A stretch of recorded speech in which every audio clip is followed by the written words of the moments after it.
Lantas terkait sudah tepatkah tuntutan untuk pemilu diulang tanpa pasangan Prabowo Gibran diajukan dalam gugatan di MK oleh masing-masing tim pasangan calon presiden Anies Mohaimin dan Ganjar Mahfud.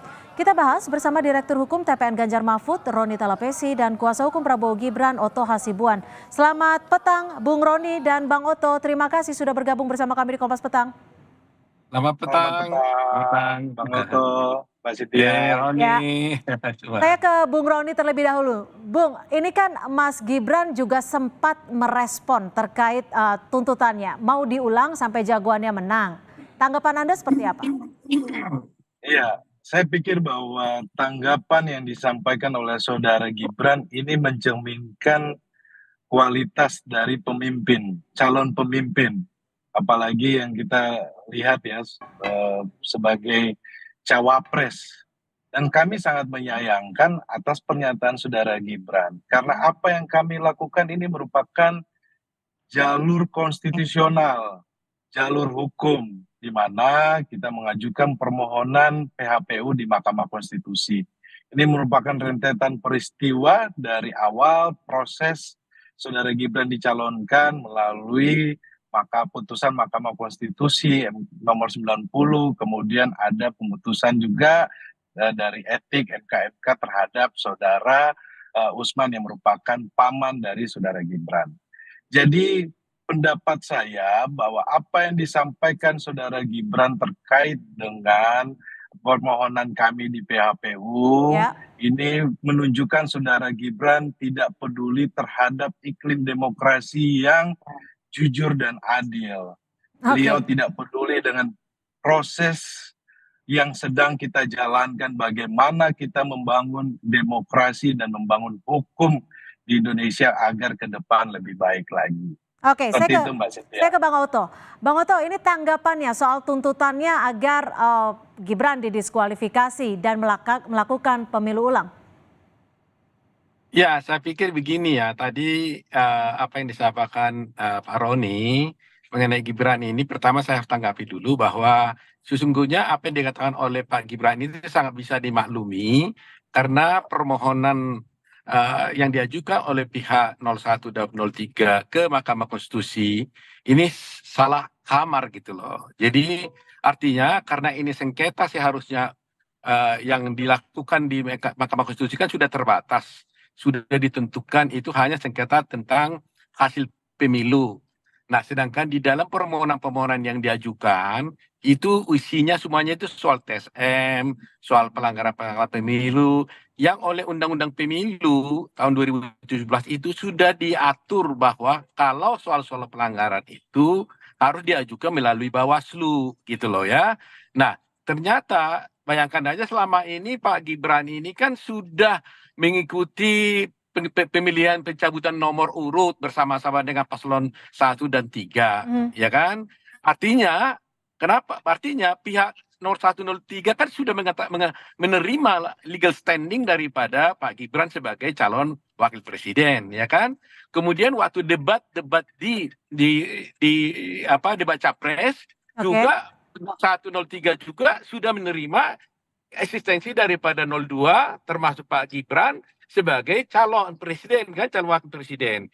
Nah, debat ini. Jadi kenapa justru dulu itu mereka itu siap berdebat, siap memilih nomor, tetapi sekarang setelah kalah baru mengajukan keberatan tentang keberadaan daripada Pak Gibran. Nah, ini yang menurut saya yang tidak tepat, makanya Pak Gibran menyatakan seperti itu maunya kalau sampai kapan gitu loh. Kecuali memang kalau memang 01 03 itu mau mengajukan keberatannya itu dulu di Bawaslu, maka itu tepat. Ya kan, setelah Bawaslu baru nanti ada keberatan ke Mahkamah ke PT UN, PT Tinggi Tahun Negara baru ke Mahkamah Agung. Itu loh. Gimana Bang Roni? Kenapa nggak dari kemarin-kemarin? Toh kemarin sudah siap untuk berdebat, sudah siap untuk ambil nomor. Ketika sekarang kalah baru untuk mengajukan gugatan. Dan kenapa ini yang menjadi pertanyaan sejak lama ya? Kenapa di MK tidak di Bawaslu? Perlu kita sampaikan bahwa termohon dalam hal ini adalah KPU RI. Kita melihat bahwa apa yang menjadi keputusan KPU RI terkait dengan penetapan calon wakil presiden saudara Gibran, ini adalah putusan yang prematur. Kenapa saya bisa bilang prematur? Karena penetapan cawapres saudara Gibran ini sudah pernah disampaikan oleh beberapa kelompok dan sudah pernah diuji di DKPP. Maka keluar putusan yang dari DKPP menjatuhi hukuman etik kepada ketua KPU dan komisionernya terkait dengan penetapan dari saudara Gibran sebagai cawapres. Tetapi yang dari awal kita sudah sampaikan, kita sangat menyayangkan kenapa PKPU-nya dan penetapan saudara Gibran ini terburu-buru setelah putusan MK 90. Padahal ada proses juga MK-MK, ada juga proses ada di DKPP. Jadi hal ini sebenarnya sudah kita sampaikan ke DKPP dan juga pun sudah dijatuhin sanksi etik kepada KPU dan juga sudah dijatuhin sanksi kepada Bawaslu. Nah, hal-hal seperti ini nanti kita akan uji di teater Mahkamah Konstitusi. Kami berharap bahwa Mahkamah Konstitusi tidak hanya sebagai mahkamah kalkulator, tetapi melihat lebih besar bagaimana proses dari awal sampai proses dilangsungkan, di mana dugaan-dugaan pelanggaran, kemudian politisasi bansos, kemudian penggunaan aparat penegak hukum, aparat ASN, kemudian Oke, itu yang nanti akan dijabarkan di sidang nanti ya, Bung Roni ya? Nanti kita akan jabarkan. Oke, baik. Bang Oto, ini kan Anda sempat menyebut pas permohonan 0103 cacat formil, cacat prosedural. Ini bagian mananya? Tapi dijawab usai jeda, tetap bersama kami di Kompas Petang. Dan masih di Dialog Kompas Petang, saya ke Bang Oto. Bang Oto, semalam Anda menyebut permohonan 0103 ini dinilai cacat formil, cacat prosedural. Ini bagian mananya yang cacat prosedural dan formil? Ya, jadi begini ya, to the point saya sampaikan, di dalam Undang-Undang Pemilu dan Undang-Undang Mahkamah Konstitusi dan juga di PMK ya, PMK MK tahun 2023 sudah diatur hal-hal mana saja yang masuk menjadi ranah dari MK. Di sana tegas disebutkan hanya perselisihan tentang hasil pemilu. Ya, itu ya kan. Bahkan di dalam PMK disebutkan bahwa permohonan-permohonannya pun pokok-pokoknya itu harus memenuhi persyaratan, yaitu mengenai tentang perselisihan tentang suara ya, hasil suara yang diperoleh, mana yang benar, mana yang tidak benar menurut si pemohon. Di dalam petitumnya pun sudah diatur bahwa yang diatur itu adalah mengenai pembatalan ya keputusan KPU tentang perolehan suara dan menyebutkan mana yang benar dan mana yang salah. Nah, ternyata di dalam permohonan yang diajukan oleh pihak 0103 ini semuanya isinya tidak ada mengenai tentang mana yang benar dari perhitungan mereka dan mana yang salah. Jumlah mana yang menurut mereka yang mereka peroleh dan tidak gitu ya. Sehingga ini tidak sesuai dengan undang-undang dan peraturan hukum acara yang sudah diatur di dalam MK dan oleh PMK. Nah, karena tidak sesuai dengan hukum acara, maka ini sudah cacat prosedural, cacat formil. Oke, ditahan sampai di situ. Bagaimana Bung Roni dinilai sudah cacat prosedural, cacat formil? Ya, sebenarnya di dalam petitum kita sudah sangat jelas ya. Kita meminta agar membatalkan keputusan KPU nomor 360 tahun 2024. Jadi terkait dengan rincian yang tadi disampaikan oleh Bang Oto bahwa tentang perselisihan, kami juga menyampaikan argumentasi kami. Kami menyampaikan juga perbandingan kami. Tetapi yang lebih luas lagi adalah kita melihat bagaimana proses pemilu yang terjadi. Pasca putusan MK 90 sampai di titik di mana saudara Gibran pencoblosan. Nah, di sini sebenarnya rangkaian peristiwa ini yang nanti akan kita buktikan di persidangan. Dan yang paling kita soroti adalah TSM-nya, Mbak. Karena faktor dari TSM ini sangat penting agar bisa meyakinkan dari hakim. Karena kami melihat sudah ada putusan hakim yang membatalkan pencalonan, mendiskualifikasi. Sudah pernah ada kepala daerah. Maka kami melihat bahwa peluang terhadap ini sangat terbuka jelas karena kita melihat bagaimana proses TSM ini.